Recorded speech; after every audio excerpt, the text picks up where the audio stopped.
Oi, pessoal, tudo bom?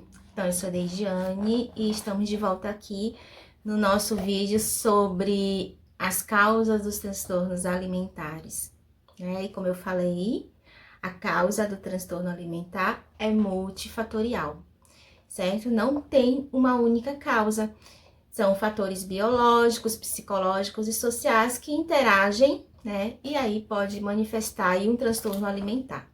E a gente falou sobre os fatores predisponentes, que são os fatores de risco, no vídeo anterior.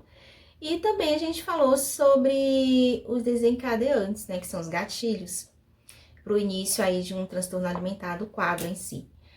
E agora eu vou falar sobre os mantenedores, né, aquele fator que mantém a pessoa na condição que ela tá, né, no caso, transtorno alimentar.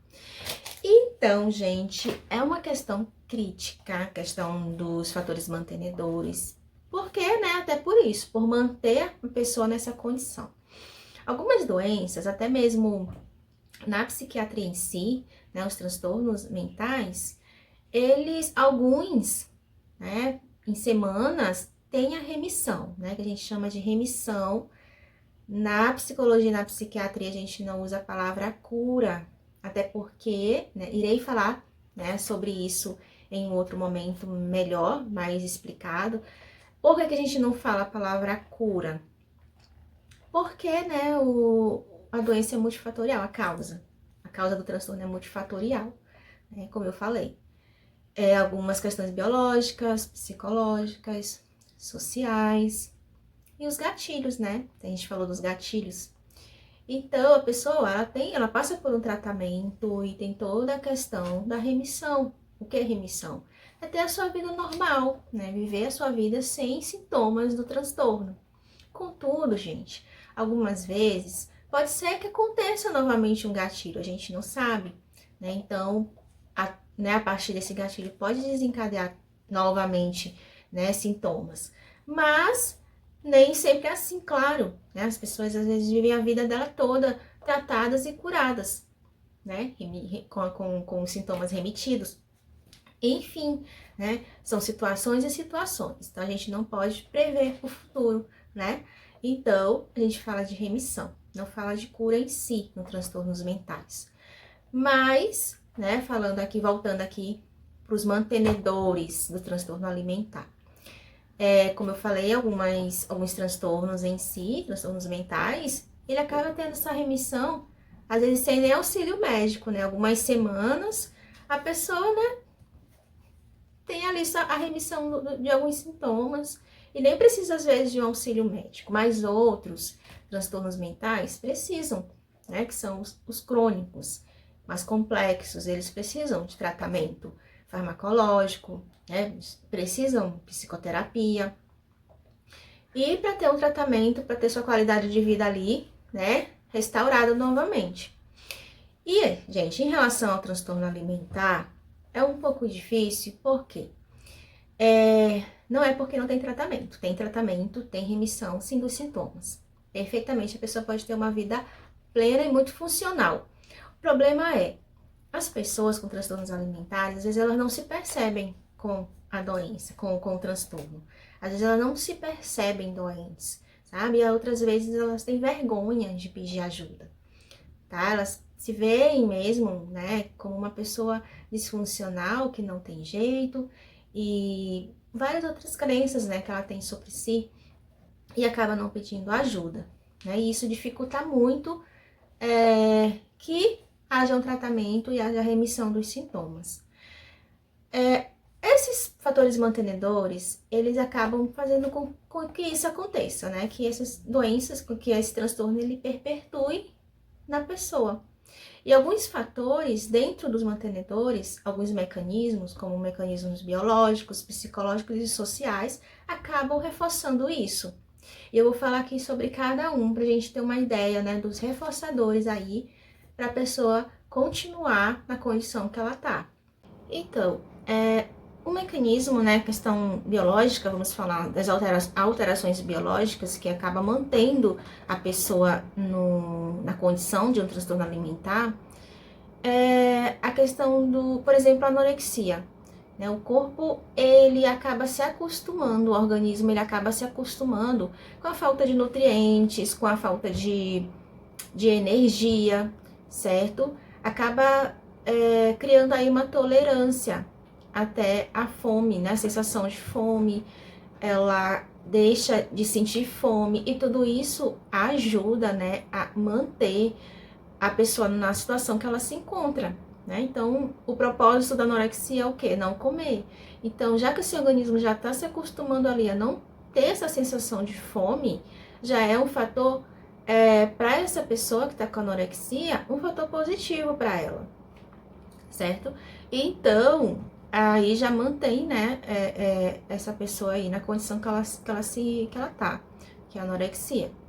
A questão da bulimia também é outra, né, da compulsão alimentar, a mesma coisa. O corpo, ele acaba se adaptando à quantidade de comida, né, vai se adaptando, vai pedindo mais.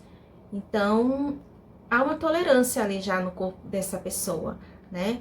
E há alterações metabólicas, há alterações hormonais, há alterações no cérebro.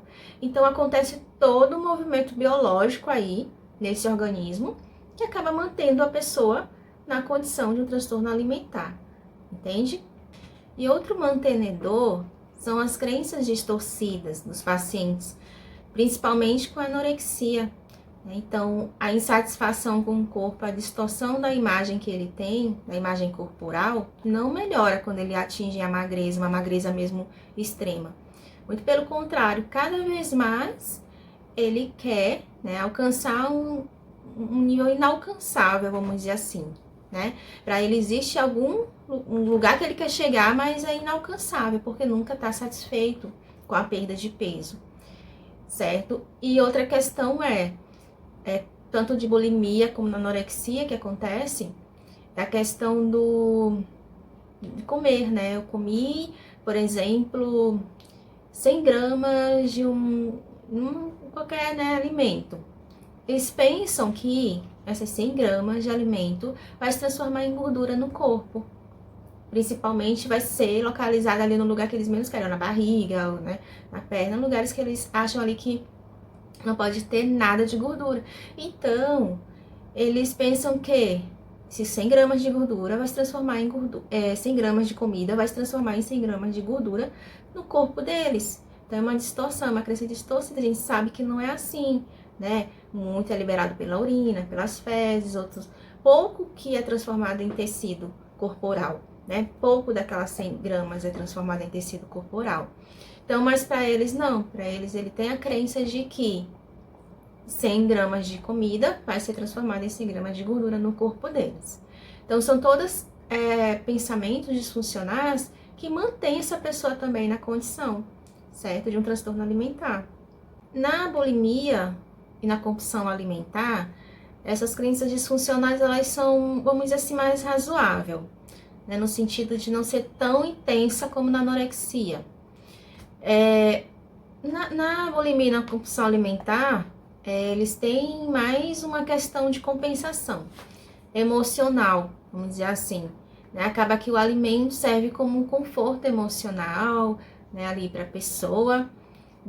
Com bulimia vai se utilizar, né, de purgação, ou seja, diurético, ou seja, um vômito induzido, ou seja, jejum prolongado, atividade física, né, por muito tempo. Então, com quem bulimia vai se utilizar desses comportamentos compensatórios, né, para se desfazer ali do que comeu, para evitar que vire gordura, né, segundo eles. A compulsão alimentar não tem esses comportamentos compensatórios, contudo, se sente vergonha, sente culpa, sente várias emoções, né, difíceis, e pela falta de habilidades de lidar com essas emoções, eles acabam recorrendo novamente a compulsões alimentares, né? E é um ciclo sem fim, certo? Então, acontece exatamente isso, né? Esse ciclo na compulsão alimentar e também na bulimia. Come muito, se utiliza de comportamentos compensatórios, volta a comer muito, né? Muito relacionado também essas questões para né, é ali compensar para ali ter um conforto com a comida, né? Como se fosse um prazer. Não ver outras coisas que têm significado na vida, outras coisas que fazem sentido, que possam trazer prazer. Acaba que reduzindo o prazer à comida. Então, essas crenças também são, esses pensamentos disfuncionais também são crenças distorcidas que mantêm a pessoa ali na situação que ela se encontra. Também continuando a falar aqui sobre o purgativo, os métodos purgatórios, né? Que são os comportamentos compensatórios que a pessoa com bulimia utiliza ali no momento que tem a compulsão alimentar. Nenhum método desse emagrece, né? Primeiro aí que nenhum método desse emagrece. Pelo contrário, né? Acaba aqui perdendo muitos nutrientes do corpo. Na questão de um vômito induzido, por exemplo, de uso de diuréticos. Perde muitos nutrientes ali do seu corpo, de líquido, né? Então, coisas essenciais, né? São substâncias essenciais para o corpo. Para o corpo estar ali, o organismo está funcionando plenamente. E a pessoa que se utiliza de purgações acaba perdendo esses nutrientes importantes para o corpo. Só que o que acontece? Tem um momento, né, de tanta pessoa induzir vômito, que chega um momento nessa pessoa que quando ela come, ela já não precisa nem induzir o vômito, né? Já vomita. Né? O estômago já está tão acostumado àquele mecanismo de comer, induzir vômito, comer, induzir essa repetição, que a pessoa come e já vomita. Nem precisa estar ali, né, fazendo com que aconteça o vômito. Então, é muito complicado. Uma pessoa que ela não procura ajuda por vergonha. Claro, tem toda uma construção social aí de estigma, de preconceito. As pessoas realmente elas se sentem constrangidas com tudo isso. Mas, e também por não se perceber como uma doença, né? Tudo isso impede muito de um tratamento, de remissões do sintoma, que essa pessoa tenha uma vida aí plena, uma vida aí, né, com qualidade.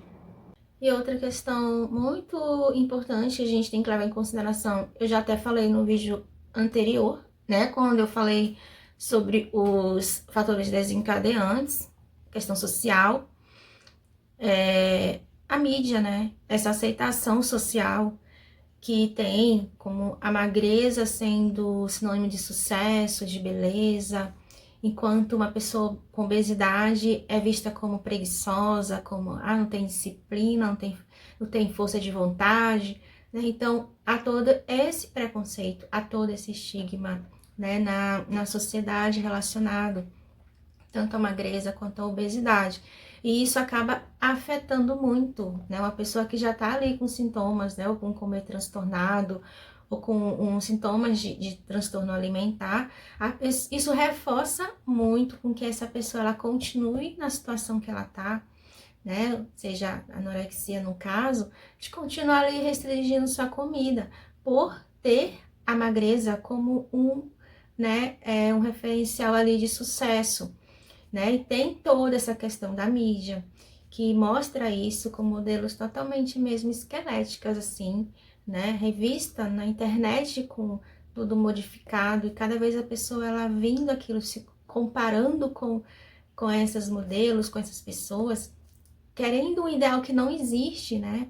E em busca disso, incansavelmente, acaba, né, tudo isso reforçando com que a pessoa, ela se mantenha nessas formas, né, de se alimentar, nessa relação com a comida bem disfuncional.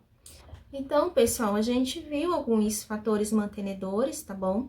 São as questões biológicas, as distorções cognitivas que a pessoa tem, algumas crenças, né, disfuncionais, algumas questões sociais, e que mantém a pessoa na condição de um transtorno alimentar.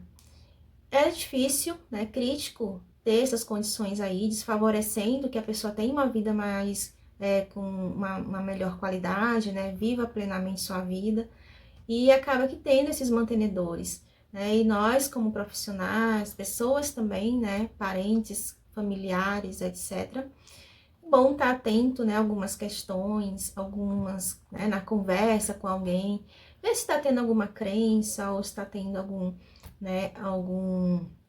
uma dificuldade, né, que você possa também estar auxiliando, mostrando esse vídeo para a pessoa, fazendo com que ela realmente pense em buscar ajuda, né, em se cuidar e saber que há tratamento sim, e a pessoa ela pode ser ter uma vida totalmente funcional, certo? Sem sintomas de transtornos alimentares, tá? Então, que a gente possa estar ficando atento a essas situações, tanto os fatores que eu falei no vídeo anterior, os predisponentes, né, que são os de risco, como os desencadeantes, os gatilhos e os mantenedores, tá bom? E deixe seu comentário aí, tá bom? Pra gente melhorar isso. Claro que tem muito que melhorar, são os meus primeiros vídeos, tá? Eu não tenho essa prática, mas eu tô tentando trazer informações aqui pra gente. A gente tá aprendendo juntos e isso é muito bom, tá bom? E comenta aí, curte, compartilha, se inscreve no canal e até o próximo vídeo, tá certo? Abraço, beijo!